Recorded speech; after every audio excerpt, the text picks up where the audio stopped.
Welcome back to Pharmacology for Vocational Nursing 2. This week we're going to talk about the anti-diabetic drugs. I will tell you, it's a really long slide set, and so there will be several audio lectures. So let's get started. So in order to talk about the anti-diabetic drugs, we want to review a little bit about the pancreas. The pancreas, remember, is located behind the stomach, between the duodenum and the spleen, and it is both a digestive, exocrine function, and it has endocrine function. So it is responsible for the secretion of the enzymes that assist in the chemical digestion of the nutrients and into the duodenum.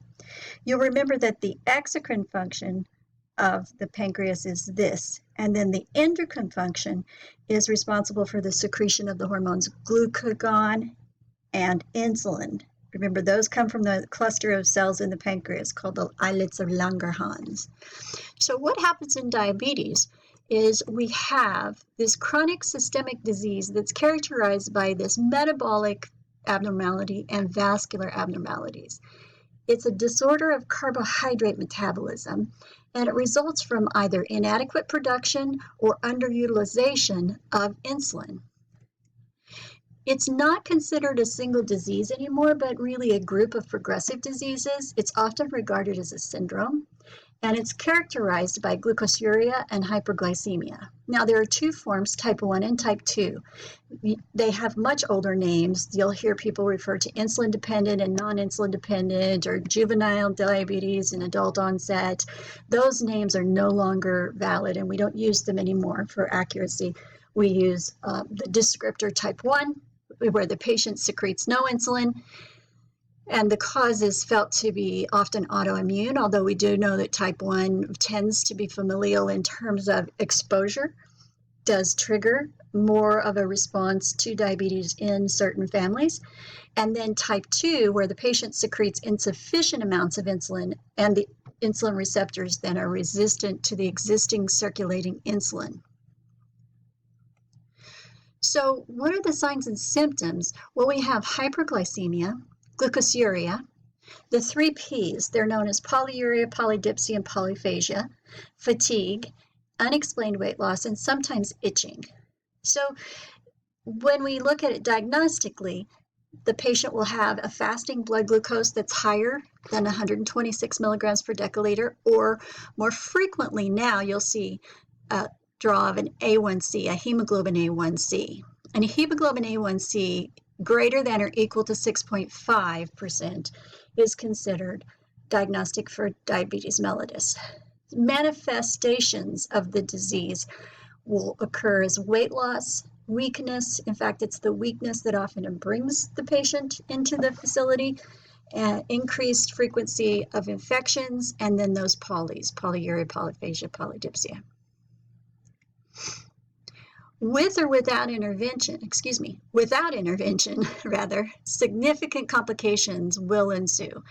Diabetes will lead to retinopathies, glaucoma, neuropathies, cardiovascular disease, peripheral vascular disease, and we see a very high increase in the incidence of toxemia of pregnancies with diabetes.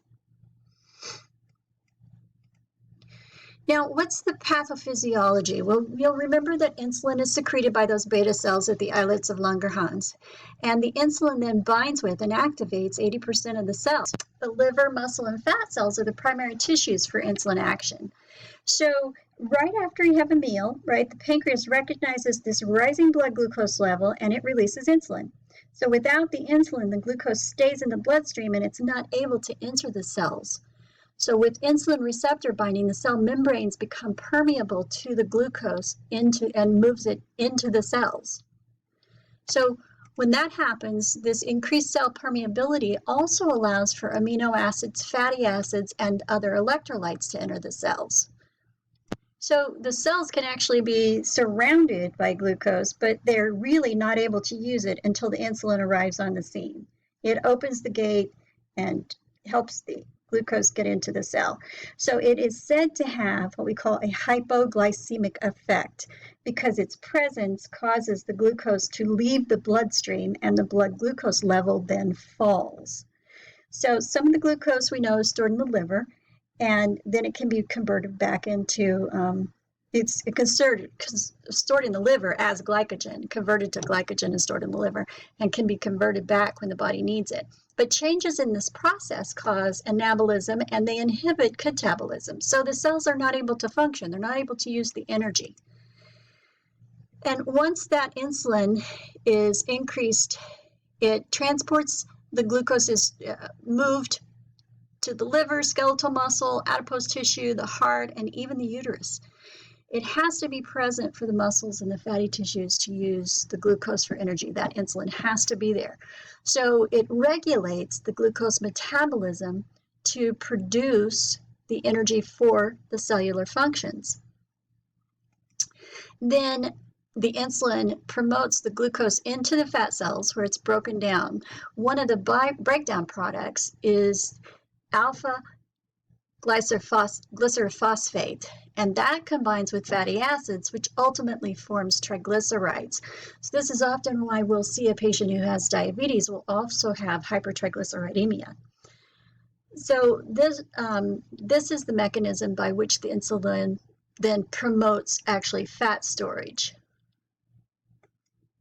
When the insulin is lacking, the fat's released into the bloodstream as free fatty acids. So this high lipid concentration probably contributes to the accelerated atherogenicis that is seen in diabetics. These blood concentrations of triglycerides, cholesterol, and phospholipids increase. And so some of these fatty acids are also then converted into ketones. So we can also have a resulting ketosis. Now, these amino acids are not replaced by synthesis of new proteins. So the insulin increases the total amount of body protein by increasing the transport of the amino acids into the cells and synthesizing the protein within the cells. But it potentiates the effect of the growth hormone. And so a lack of insulin causes protein breakdown into the amino acids. And so we get protein wasting that occurs as a result. And that's where the weakness and the weight loss and the abnormal functioning of many of the body organs occur. People often are confused as to why we would have weight loss when we have too much glucose. And it's because of this breakdown of the amino acids and the protein wasting that we have. So insulin, endogenous insulin, that's the insulin that we make, is the major stimulus of the glucose is the stimulus for that secretion, right? We said that the blood level of the glucose raises, the pancreas recognizes that, jumps on the bandwagon, spits out some insulin, right? Insulin runs out there, grabs all the glucose and shoves it into the cells. So what we know about it is that oral glucose is more effective than intravenous glucose because glucose in the digestive tract increases the release of the gastrin, the secretin, the cystokinin, and the gastric inhibitory peptide. It also stimulates vagal activity, right? The vagus nerve. But when we're looking at folks with problems with their insulin production, then the oral glucose actively raising this blood glucose level is pretty effective, right? So then we have our other hormones that can raise your blood glucose levels, like cortisol, glucagon, growth hormone, epinephrine, estrogen, and progesterone. Factors that actually inhibit insulin secretion are hypoxia, hypothermia, or stimulation of the alpha-adrenergic 2 receptors. So now we've got some idea of the endogenous insulin. Let's go back and talk about the diabetes in terms of the types.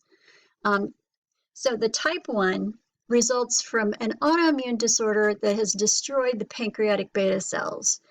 So something, usually a virus, has a sudden onset. It has destroyed those islet of Langerhans. So there's a lack of insulin production, or the insulin that is produced is actually defective. So type type 1 diabetes, of the two types, type 1 diabetes always requires exogenous insulin.